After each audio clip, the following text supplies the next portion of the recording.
Hello friends, welcome to my channel. आज हम लोग पढ़ेंगे मसाई ट्राइब्स के बारे में। ठीक है, ये जो मसाई जनजाति है, इनका निवास क्षेत्र, अर्थव्यवस्था और सामाजिक व्यवस्था कैसा है।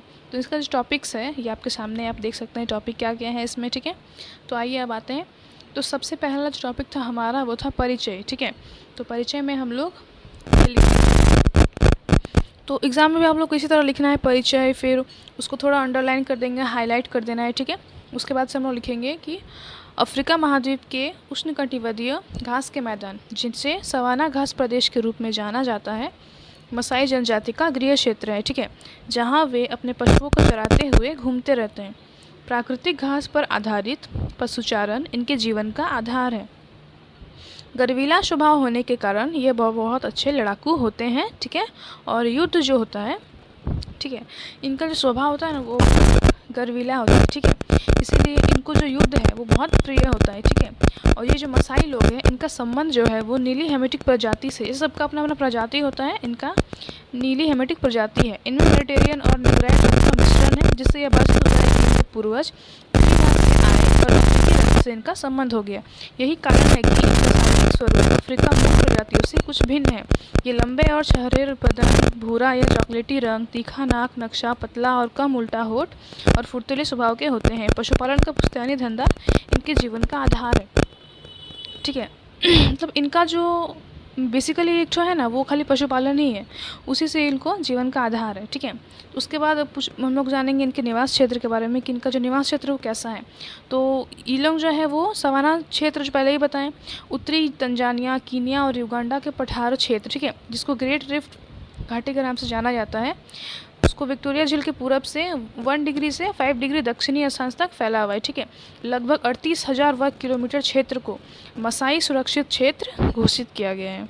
ठीक है, इतना है, 38,000 वर्ग किलोमीटर क्षेत्र को मसाई सुरक्षित क्षेत्र। ठीक है, और इनकी जो संख्या है, जनसंख्या बोलेंगे वो 1.25 लाख बताई जाती है। ठीक है, और पहले ये ऊंचे पठारी भागों में जहाँ जलवायु स्वास्थ्यकर है और चारागाह भी अच्छे हैं, पशुचारण करते थे। ठीक है, लेकिन जैसे जैसे कृषि कार्य का विस्तार हुआ वैसे वैसे इनको जो है ना निचली घाटियों की ओर धकेल दिया गया।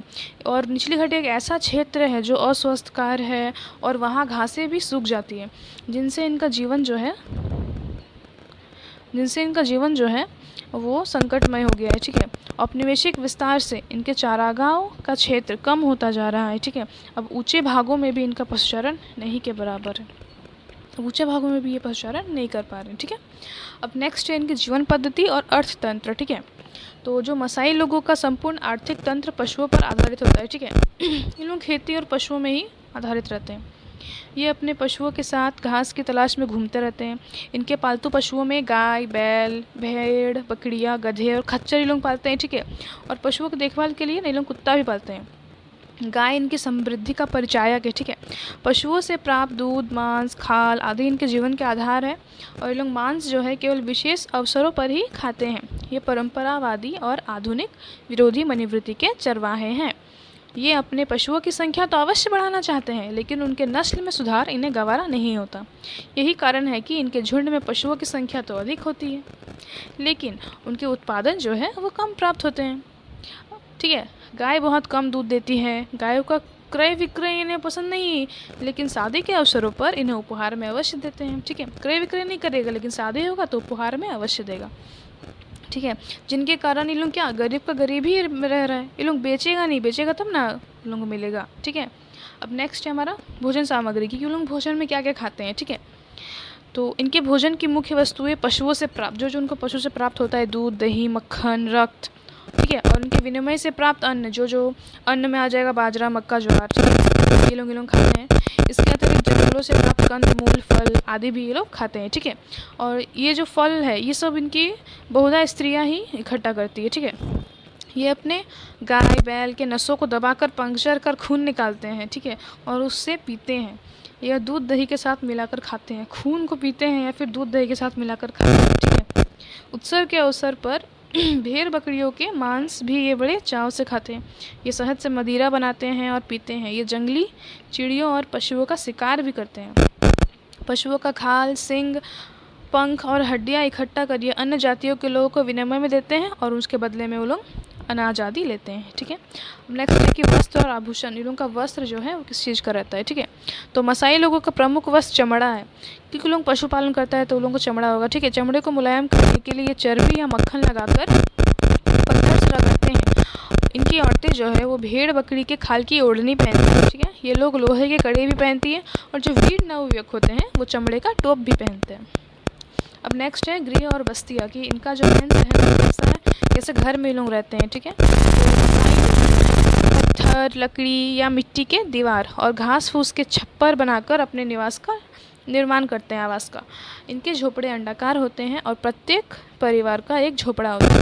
अंदर से झोपड़े को खाल से मर देते हैं, हवा के लिए छोटे छोटे छेद बना देते हैं। घास फूस के आसन पर पशुओं के खाल बिस्तर बिछाते हैं। झोपड़ों को दरवाजे पर खाल पर पर्दा लटका रहता है। ठीक है, प्रत्येक स्त्री के लिए अलग अलग झोपड़ा होता है और इनके झोपड़े साधारण ऊंचाई के होते हैं। और ये जो मसाई लोगों की जो बस्ती है उसको क्रॉल कहते हैं। ठीक है, ये बस्ती का जो नाम है वो क्रॉल है। इनमें अनेक झोपड़े अंडाकार आकृति में होते हैं जो कांटेदार तारों से घिरे होते हैं। 20 से 25 झोपड़ों का एक समूह एक विशेष वर्ग के लोगों का होता है, जिनके मध्य खुला स्थान होता है जहां पशुओं के लिए बाड़ा बना होता है। बाड़ा में 2 ओर आने जाने का रास्ता होता है। ठीक है, और इसके बाद आते हैं हम लोग उपकरण और अर्थशास्त्र। ठीक है, इन लोगों को क्या क्या उपकरण है, तो पशुचारण जीवन का आधार होने के कारण मसाई लोगों के पास बहुत कम उपकरण है। दूध, दही और रक्त रखने के लिए बांस या फलों के छिलके जैसे लौकी आदि की तुम भी प्रयोग करते हैं। इनके औजार लोहे के होते हैं। ठीक है, तलवार, भाले और बर्छे का भी निर्माण ये लोग करते हैं। चमड़ा का रस्सी, सिंग ये सब भी यूज़ करते हैं। अब जो लास्ट है सामाजिक संगठन। ठीक है, इन लोगों का सामाजिक संगठन कैसा है, तो मसाई जनजाति बहुत संगठित होते हैं। ये प्रथा प्रधान गोत्रों में बटे होते हैं। इनको सामाजिक संगठन आयु वर्ग पर आधारित होता है। कम आयु वर्ग के लोग को कनिष्ठ योद्धा होते हैं, और सबसे बड़े जो वरिष्ठतम वर्ग के नेता कहलाते हैं, वरिष्ठतम वर्ग के। लेवन वर्ग धार्मिक कर्मकांड के लिए उत्तरदायी होते हैं। ठीक है, इनका समाज पर दबदबा होता है और शादी ब्याह के इनके निर्देशों के अनुसार होता है। शादी में लड़की वालों को दहेज के रूप में पशुओं का दान देना पड़ता है। एक पुरुष अनेक स्त्रियों से शादी कर सकता है और प्रत्येक के लिए अलग अलग झोपड़ा बनना पड़ता है।